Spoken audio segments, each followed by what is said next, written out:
Thank you everyone for being here, and really so good to be back and to be back with you on the screen, because last month I had to share the video on the irrational fears because I couldn't do online because I was on the retreat. So really so happy to be back. All right. And I know I did talk about inadequacies in my last newsletter. And also, there's a reason why I wanted to talk about inadequacies, as I'll show you the plan as to why we are talking about this topic today. So we'll dive in because a lot to cover and a lot to reflect. And some of my EMPR practitioners, they're also on the screen. So I'll just ask for today, Mary. You can raise your hand. He's there. So if anyone wants to have a quick chat, sorry, Mary Lathrop, my practitioner. Hi, Mary. And we also have Sue. So you can also raise your hand. So anytime, anything in between, you feel like you have to chat or you want to have that conversation, Andy is here to connect you to Mary or Sue for this morning or this evening, wherever you are. Today's topic is inadequacies. So inadequacies are challenges you once had to overcome, but you never told yourself it was over. And why did I say that? So working with the clients and the reason why I mentioned in one of my messages that it's not just about inadequacies, because as humans, we all in general have this inadequacy, because if we don't feel inadequate, there is no motivation to go further, to move forward. But so it is natural to feel that inadequacy because mind needs a challenge to overcome that inadequacy and to feel adequate about something. That's a natural process of the mind. However, when there is trauma or when there is a catastrophe or something significant in our lives in the past, then there are different layers that the same mind has to cross. And it's just not about inadequacy. So we tend to, in general, I think we all tend to underestimate these inadequacies in many ways.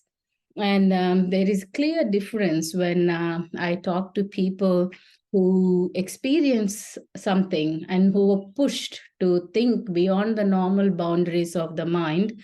How they view inadequacy is very different from a person who didn't experience something so significant or tragic in their lives, because the blocks or the challenges of the mind that a person have to cross for these inadequacies to really find themselves, the barriers are huge. However, what I find in conversations with other coaches or therapists is, if you yourself didn't explore the mind through this catastrophe, through the points where you thought everything is gone, everything is lost, and then raising over, there is a different resilience that the human mind builds. And that resilience, which is as much as it is strength, it is also a block. It is also a barrier for progress, because after that, one has to move beyond that. So if you've seen this, Let's Talk Trauma, I have started last December. And these are the topics, again, based on your feedback and what you asked for, what you wanted. I brought this Let's Talk Trauma forward. And we started last December these topics, because prior to that, we had listening post where we were talking different topics. And this December, we started talking about trauma and the flow of trauma, because from my experience, what I realized is people who experience something significant or something tragic or something challenging, it does not necessarily have to be tragic, it can be something challenging. When people experience that, their minds are much more evolved, as much as they think they are not, or as much as they think they are not progressing so much. But by default, because of the barriers that minds have to push already, they're much more evolved, those minds. It's not necessarily a therapy that a person who experienced something so catastrophic has to go through. It is about understanding the nature of the mind. That will help a person to move past the effects of trauma. So, and that's how this entire idea of Let's Talk Trauma and to give that understanding, to give that insight has started. So, and the areas that we covered so far and I talked about is a series where if you followed me from the first day of this Let's Talk Trauma, we talked about the childhood trauma, the unconscious trauma that we create, the generational trauma. Then we talked about, once we worked on understanding this childhood, unconscious, and generational trauma and how it is formed, then we talked about the things that these traumas can create, right? There is an anxiety that we create from our past experiences, such as traumatic experiences.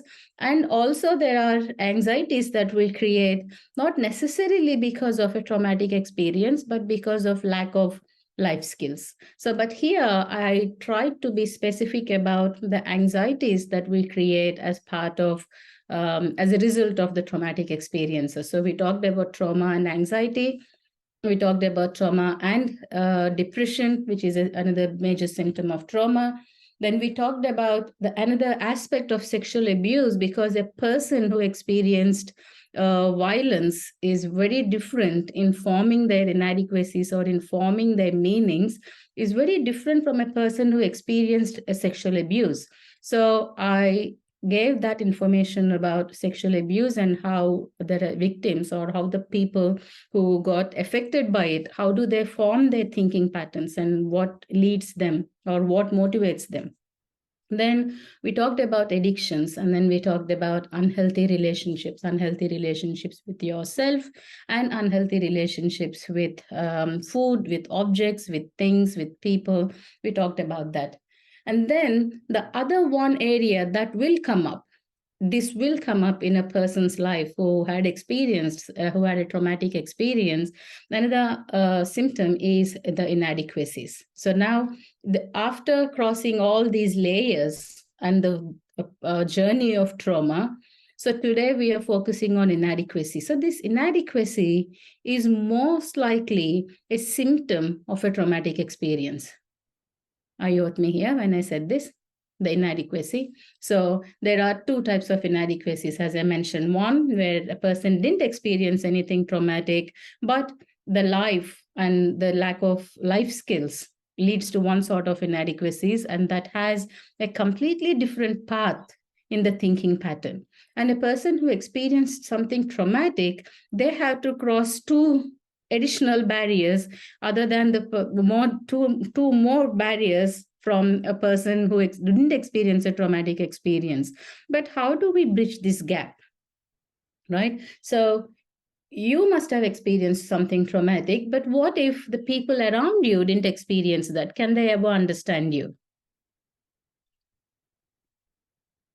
So for them, what is supposed to be a normal reaction, or what they're expecting you to react, or how they're expecting you to react, will be completely different from how, if you experience something traumatic in your life, how you would react to it. So we will focus on inadequacy that is stemming from traumatic experiences, and how to understand, how to identify, and what can we do about it, and why those inadequacies, why do they remain in spite of healing from the traumatic memory itself? Why do they remain, and what can we do about it? That's going to be a conversation today. So inadequacy, as I first established, is another one of the outcomes from a traumatic experience. And a person who experienced something traumatic, the traumatic memories must have been healed, but the inadequacies becomes life skills, and they need a little more support and little more understanding than a person who didn't experience anything traumatic, because the barriers that the mind has to cross are a few more on the path. But why we are doing this, and why do I want to talk about this inadequacy? Because, as I said, most of the times, because we experience something traumatic in our lives, the first thing and your asset is your self-motivating and self-coping strategies. Are you familiar with that? The self-coping, self-motivating strategies. A negative thought comes up, and then you immediately positive it.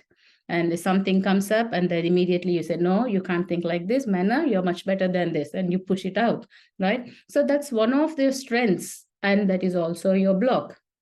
But through this suppression, what you're doing is, by this continuously motivating yourself and talking yourself out of those inadequacies whenever they come up, instead of understanding, you're suppressing it. So you appear stronger to the outside world. You appear that you're very efficient and you can do everything in the so-called outside world. But however, these inadequacies are something, they are this unconscious imprints that we create for ourselves. And again, here, when we are talking about this inadequacy, it is not just about your mind.